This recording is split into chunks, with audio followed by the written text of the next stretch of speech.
الراجل ما يقدرش يعيش من غير ست، مفيش راجل يقدر يعيش من غير ست. واللي اكد لك كلامي ده ان ربنا عز وجل لما خلق سيدنا ادم عشان خاطر يكون خليفه الله في الارض، يؤمر بالمعروف وينهى عن المنكر ويعمر الارض، لما لقاه وحيد خلق له ستنا حواء عشان خاطر تونسه وتكون السكن ليه. وده اكبر مثال ياكد لك ان الراجل ما يقدرش يعيش من غير ست. ثانيا، الشغل معمول للرجاله مش للستات. واللي ياكد لك كلامي ده ان الشيطان لما حاول يغوي سيدنا ادم وستنا حواء عشان ياكلوا من الشجره عشان يكونوا من الخالدين، ربنا عز وجل قال لسيدنا ادم ما تاكلش من الشجره دي عشان خاطر ما تخرجش من الجنه، لانك لو خرجت من الجنه هتشقى. فربنا عز وجل يقول فلا يخرجنهما من الجنه فتشقى. ربنا عز وجل ما قالش فتشقيا، قال فتشقى. ليه؟ لان ربنا عز وجل خلق الراجل بشكل معين وبهيكل عضلي معين يستحمل التعب والشغل والقرف اللي احنا بنشوفه عامة، وخلق الست في شكل معين وشكل جميل عشان خاطر تكون ام وزوجة وتكون ملكة في بيتها. ربنا عز وجل قال وقرن في بيوتكن. يعني ايه؟ يعني وقارك في بيتك مش في مجال العمل بره. وربنا عز وجل هو ادرى بصنعته، ادرى بالمخلوق اللي خلقه، فخلق الراجل ليه مهام معينة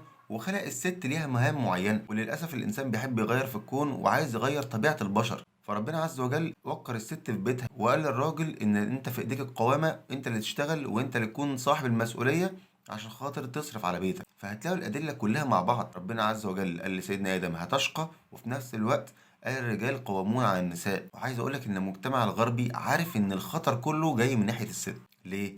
لأنها عارف ان هي مصدر الفتنة. لذلك الرسول صلى الله عليه وسلم يقول ايه؟ ما تركت بعدي فتنة أضر على الرجال أخطر من فتنة النساء. فالرسول عليه الصلاة والسلام لا ينطق عن الهوى، يعني ما بيقولش كلام من عنده، هو عارف ومتأكد جدا إن الستات هي أخطر فتنة على الرجال. فبالتالي هما بيستغلوا الست وبيحاولوا على قد ما يقدروا إن هما يفتنوا بيها الرجال. لذلك من زمان جدا كانت الست مستور، فبدأوا واحدة واحدة يخلوا الستر ده يروح، إن هما يغيروا في لبسها، يغيروا في شكلها، يخلقوا لها حاجات كتير جدا. أنت لو فكرت كده في الموضوع هتلاقي إن العالم مش مهتم بالراجل قد ما هو مهتم بالست. وده ليه بقى؟ عشان الست هي أخطر فتنة في العالم. لذلك العالم كله دلوقتي بقى بيفكر ازاي ان هو يجذب الراجل للست حتى لو كانت وحشة، عن طريق بقى ميك اب، عن طريق عري، عن طريق اي حاجة. طب مش عارف توصل لها؟ دلوقتي السوشيال ميديا توصلك باي بنت في العالم. هم عايزين يسهلوا للراجل الوصول لاي بنت، لان الراجل لو اتفتن بالبنت ضاعت الدنيا. فنصيحة، ربنا بيحبك وخلقك لمهام معينة